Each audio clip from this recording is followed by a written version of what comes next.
आज का आध्यात्मिक प्रश्न कि मनुष्य को किसका ज्ञान होना चाहिए और क्यों होना चाहिए।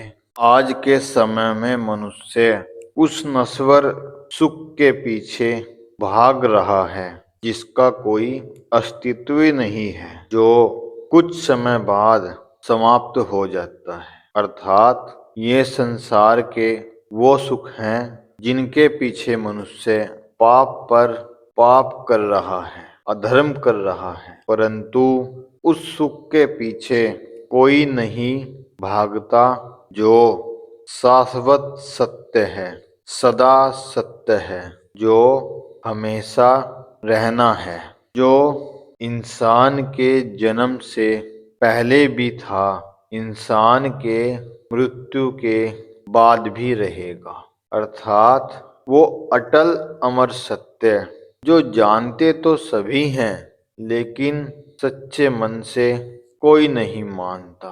और वो सत्य क्या है?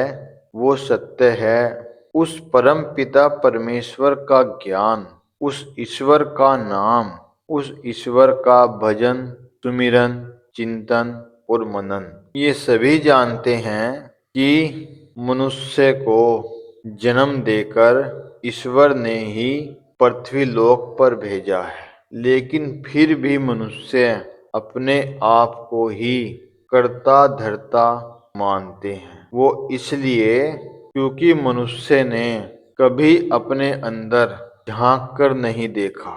यदि वो अपने अंदर झांके तो उसे अपने अंदर किए हुए पाप दिखाई पड़े, किए हुए पुण्य भी दिखाई पड़े। अब उसे ये ज्ञान हो जाए कि जीवन के दो मूल आधार हैं, पाप और पुण्य, और ये भी ज्ञान हो जाए कि ये पाप पुण्य भी उस ही मनुष्य ने किए हैं। इसलिए जब उसने अपने अंदर झांक कर देखा तो मनुष्य ने पाया कि उसने पाप भी किए हैं और पुण्य भी किए हैं। जब मनुष्य और गहराई में जाता है तो उसे आत्मा के प्रकाश की एक झलक, एक आवाज के रूप में प्रकट होती है, जिसे अद्भुत शांति का रूप दिया गया है। फिर उसे ये ज्ञान होता है कि आत्मा जिसने बनाई है उस ईश्वर ने ही उस आत्मा को ये शरीर देकर इस लोक में भेजा है। फिर मनुष्य को ये ज्ञान होता है कि जो परम सत्य है वो ईश्वर है, ये शरीर नहीं है जिसके लिए मैं अधर्म पर अधर्म कर रहा हूँ, पाप पर पाप कर रहा हूँ। जब मनुष्य को ये ज्ञान हो जाता है कि वो जिस परिवार के लिए, जिस सगे संबंधी के लिए या अपने शरीर के लिए पाप कर रहा है, वो शरीर भी एक दिन नष्ट हो जाएगा, के रिश्ते भी एक समय नष्ट हो जाएंगे।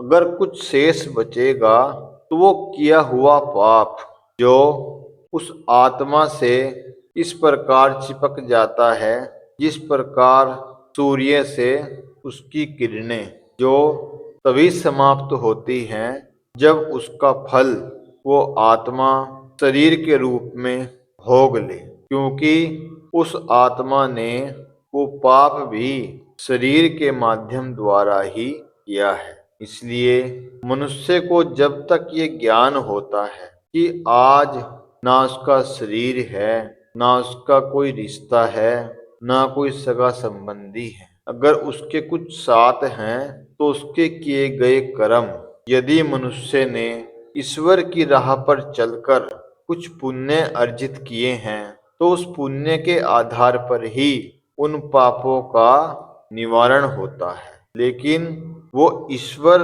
की आत्मा निश्चित करती है कि किस श्रेणी का इसने क्या पाप किया है, उस किस श्रेणी में इसने क्या भक्ति। जिस प्रकार कहा जाता है कि चित्रगुप्त सब देख रहा है, चित्रगुप्त सब जानता है, तो चित्रगुप्त और कोई नहीं, केवल वो आत्मा है जो ईश्वर का अंश है, जो मनुष्य को हर समय 24 घंटे उसके देख रही है। क्या वो मन से पाप कर रहा है, ये भी देख रही है।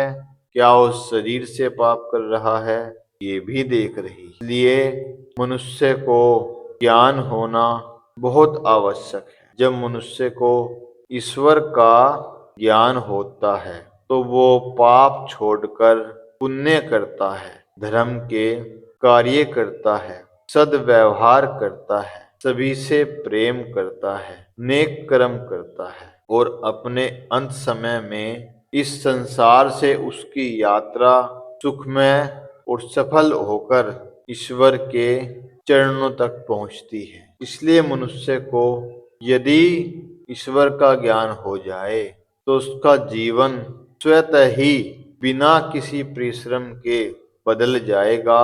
उसके जीवन में जितने भी अब तक कष्ट या दुख हैं वो धीरे धीरे कर कर नष्ट होने शुरू हो जाएंगे। इसलिए मनुष्य को ईश्वर का ज्ञान होना चाहिए। जो मनुष्य स्वार्थवश ईश्वर का नाम जपता है, ईश्वर का भजन करता है, ईश्वर की पूजा अर्चना करता है, तो वो केवल अपने उस सुख के लिए कर रहा है जो नश्वर है।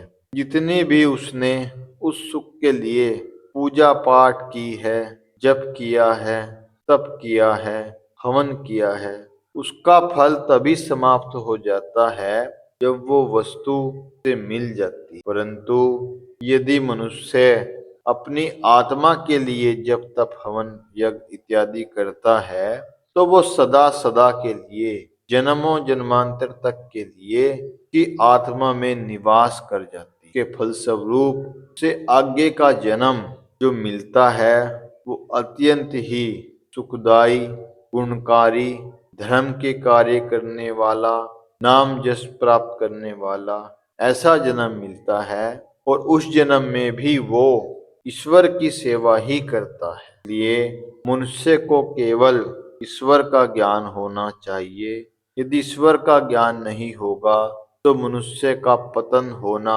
निश्चित है। जो आज के समय में मनुष्य को दुख, तकलीफ और पीड़ा है, चिंता है, मनन है, गहरी सोच है, मन एकाग्र नहीं रहता, तो ये सब कारण उसके किए हुए पूर्व जन्म के कर्म या इस जन्म के कर्म के लिए ईश्वर ने मनुष्य को बुद्धि दी है, सोचने के लिए स्वतंत्रता दी है, सोचने के लिए। वो मनुष्य के ऊपर निर्भर है कि वो धर्म के बारे में सोचे या अधर्म के बारे में सोचे। जो जैसा बोएगा वो वैसा ही काटेगा। जिसने जो बोया है तो वो मिलना निश्चित। इसलिए मनुष्य को ईश्वर का ज्ञान होना अति आवश्यक है जो उसके आत्मा का कई जन्मों का उद्धार कर सके।